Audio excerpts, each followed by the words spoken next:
The San Miguel Resource Center has a lot of connections in the community, and we're happy to help our clients in any way that we can. The legal system can be very scary and confusing for many people, especially in a crisis. We are here to make it easier for them. In this section, we will be covering legal resources and what we have available in this area. As a victim's advocate, there are a few numbers that you should have on hand when you are taking a shift on the hotline. There are times when a client might be in danger or just needs some assistance, and knowing our law enforcement agencies is a great place to start. Take a moment to pause this video to write down these numbers. These numbers can also be found on SMRC's resource list.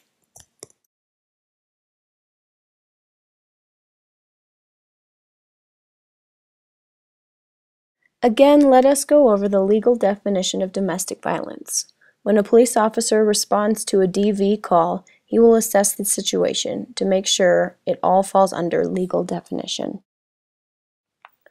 Domestic violence means an act or threatened act of violence upon a person with whom the actor has been involved in an intimate relationship.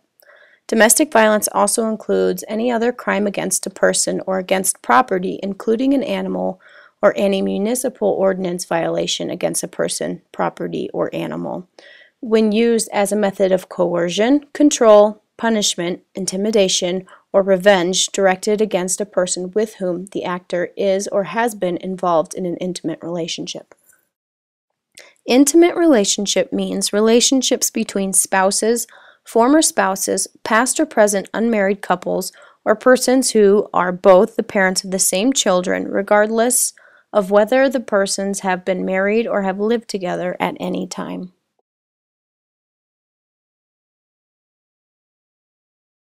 Every state has different protocols when it comes to domestic violence. In the state of Colorado, if there is a call made and domestic violence has occurred, it is mandatory for the officer to make an arrest. Police must arrest someone based on probable cause and evidence at the scene. It is possible to make a dual arrest if the fight seems to be combative, meaning that both parties were involved in an act of domestic violence. Now let's talk about civil standby. A civil standby occurs when a deputy sheriff is present while parties in civil litigations exchange property, or one of the parties is allowed to enter a residence, a building, or a vehicle to obtain property. Civil standby is intended to keep the peace. Police officers are not there to make an arrest. The San Miguel Resource Center highly recommends this service. It is possible that a person may leave an abusive relationship and their home to seek protection, leaving behind many valuables and belongings that they may need. We can help these victims get their belongings back with the help of law enforcement. Law enforcement will not participate in negotiating what belongs to whom. SMRC staff will mandate a civil standby if they are accompanying the victim to the property. If the victim wishes to do this on their own, SMRC can only recommend that they use a civil standby to keep themselves safe. Moving on, let's talk about other measures we can use to keep our clients safe. The first question that many clients have is, how do I get a protection order? A protection order, or commonly referred to as a restraining order, can come in many different forms. What is a protection order? A protection order is an official court order designed to stop violent, harassing, or intimidating behavior and to protect you and your family members from an abuser or stalker. The first type of protection order that we are going to discuss is a criminal protection order. A criminal protection order is requested by the prosecutor's office when there is a pending criminal case against the abuser. The abuser will be called the defendant in a criminal case.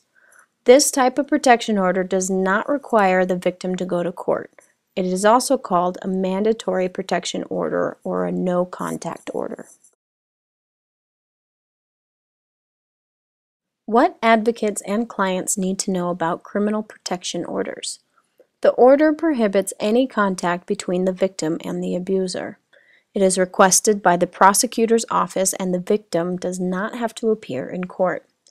It is only effective while the criminal case is active. If the charges are dismissed or the case is resolved, a criminal protection order is no longer valid. Any violation of a criminal protection order is considered a criminal offense. A civil protection, or ex parte, is issued by a civil court. A victim can ask for this type of protection order whether or not their abuser is being charged with a crime or if they are getting a divorce. There are two types of protection orders, temporary and permanent. We are happy to help our clients file for a civil protection order and to accompany them to court as their advocate.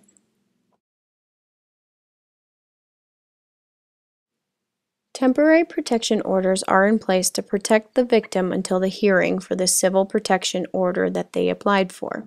A temporary ex parte protection order is a court order designed to provide a victim and their family members with the immediate protection from their abuser.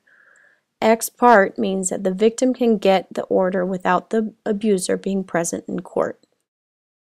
A temporary ex parte protection order will protect the victim from the time they ask the court for the order until the full court hearing for the permanent order can take place. The full hearing will usually take place within 14 days. A permanent protection order is a court order that is designed to stop violent and harassing behavior and to protect the victim and their family from the abuser. It can be permanent or for a shorter period of time, depending on what the judge decides. In order to get a permanent order, the victim will have to have a full court hearing where the abuser has the opportunity to be present. A permanent protection order is not guaranteed, so the more evidence as to why the victim needs this order, the better. The judge ultimately decides if the protection order is necessary or not.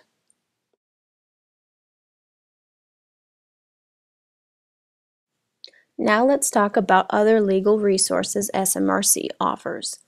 The San Miguel Resource Center can help with forms and provide some support that our clients need. We can help clients understand more about the legal system, but there are some services that we cannot supply ourselves. We rely on other resources in our community to help with what we are unable to.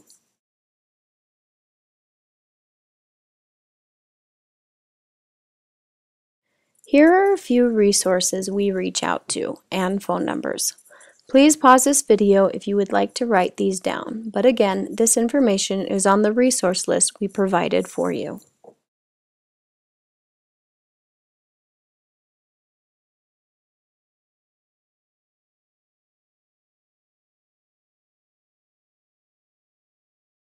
When it comes to legal issues regarding domestic violence and sexual assault, paperwork is usually the first place to start. If a client needs general information and help with the legal system, it is great to refer them to a litigation coordinator. A litigation coordinator will provide information to self-represented litigants regarding state statutes, rules, policies, and procedures. They will assist self-represented litigants in effectively processing court cases through interactions in person or over the phone. This includes explaining and assisting in the completion of forms. They will determine and communicate appropriate forms to be filled out by self-represented litigants, and they will explain the process of scheduling hearings and mediation, status checks, court limitations, and general follow-up to self-represented litigants. Other services provided can be found at the link provided at the bottom of this page. The District Attorney's Office. The District Attorney, in many jurisdictions in the United States, represents the government in the prosecution of criminal cases. The District Attorney, an elected or appointed official, is the highest office holder in the legal department of the jurisdiction. The DA supervises a staff of assistant or deputy district attorneys. Depending on the system in place, district attorneys may be appointed by the chief executive of the region or elected by the voters in the jurisdiction. The DA's office does a lot for victims of crime. Because they are prosecutors, the DAs usually represent victims of domestic violence and sexual assault. Clients do not need to seek legal counsel for crimes such as these, but will be automatically represented in court. We see local DAs fight hard for their clients, but especially hard for victims of domestic violence and sexual assault. They are a great resource for any questions regarding the legal system. We see many people stay in domestic violence relationships or go on without reporting sexual assault because of financial reasons. It is very important to pass on information regarding financial assistance that SMRC and other organizations offer. SMRC provides some financial assistance to our clients, but there are a lot of other ways in our community and with our government that can help with the costs of our legal system or other ways a victim has been affected financially. For clients that cannot afford to hire their own attorney and do not qualify to have one appointed by the state, we have Uncompadre Legal Aid. Uncompadre Volunteer Legal Aid refers to pro bono cases in Montrose, Ouray, and San Miguel counties. These services are provided for people that need financial assistance for legal matters. They cover much more than just domestic violence and sexual assault. They also offer clinics for families, divorces, parental responsibilities, and on bankruptcy.